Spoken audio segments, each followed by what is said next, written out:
Subscribe பண்ணுங்க, bell பட்டனை press செய்யுங்க. அப்பதான் நான் போடுற ரெசிபி எல்லாம் உங்களால உடனுக்குடனே பார்க்க முடியும். இப்போ வீடியோக்குள்ள போலாமா? இப்போ தேவையான பொருட்கள் என்ன பார்த்தீங்கன்னா, ஒரு குடமிளகாயை சின்னதாக கட் பண்ணி வச்சிருக்கேன். 20லேருந்து 25 சின்ன வெங்காயம், ஒரே ஒரு சின்ன தக்காளி, 5 காஞ்ச மிளகாய், சிறிதளவு புளி, 2 பூண்டு பல், உளுத்தம்பருப்பு, சீரகம், தாளிக்க கடுகு. இப்போ ஒரு ஸ்பூன் ஆயில் விடுறதுல ஆயில் காஞ்சதுக்கப்புறம் 2 ஸ்பூன்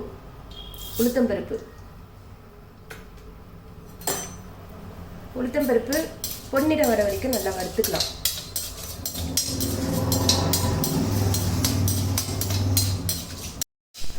உளுந்து வதங்கிட்டு பாருங்க. இப்போ 1 ஸ்பூன் சீரகம்,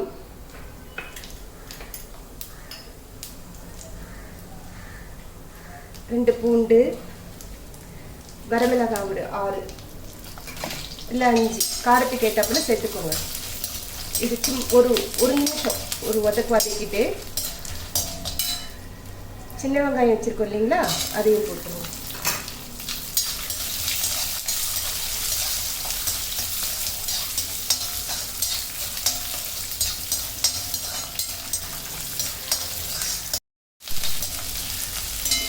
வெங்காயம் இந்த அளவு வதங்கினா போதும். இப்போ நறுக்கி வச்சிருக்க தக்காளியை ஆட் பண்ணுறதுல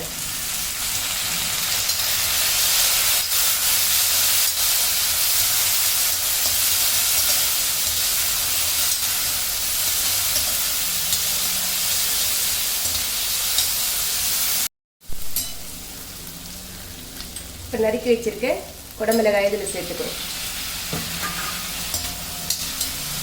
குடமிளகாய் சீக்கிரம் வெடிக்கணும்.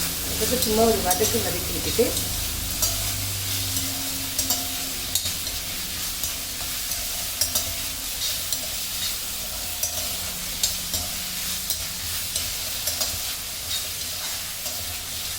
இந்த சட்னிக்கு தேவையான உப்பு சேர்த்துக்கலாம். நான் இங்கே கல் உப்பு பிங்க் சால்ட்டு சேர்க்குறேன்.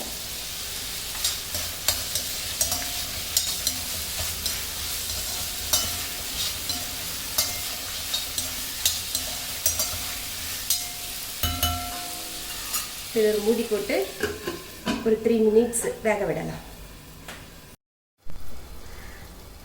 3 நிமிஷம் ஆகிப்போச்சு. இப்போ ஓப்பன் பண்ணி பார்க்கலாம். வெங்காயம், தக்காளி, குடமிளகாய் எல்லாம் எப்படி வதங்கி வந்திருக்கு பாருங்க.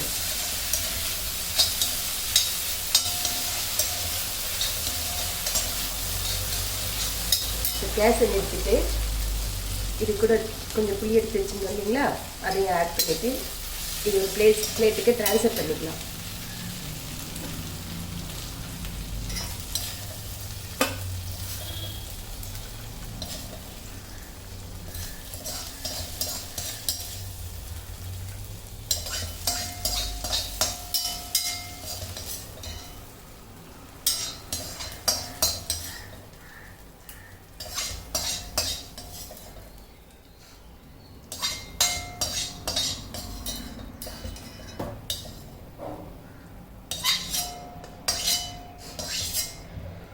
நல்லா ஆறட்டுன்ட்டு மிக்சியில் போட்டு அரைச்சிக்கலாம்.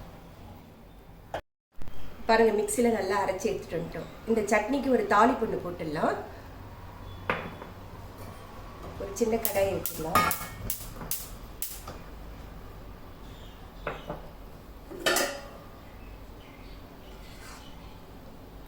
அதில் 1 ஸ்பூன் எண்ணெய் விட்டுடலாம். எண்ணெய் காய்ச்சதுக்கப்புறம் கொஞ்சம் கடுகு போடலாம்ல.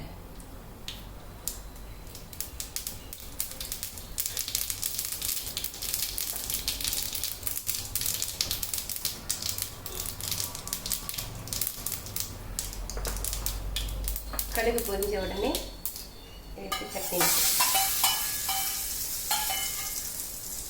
பாருங்க. சட்னி ரெடியாக எடுத்து பாருங்க.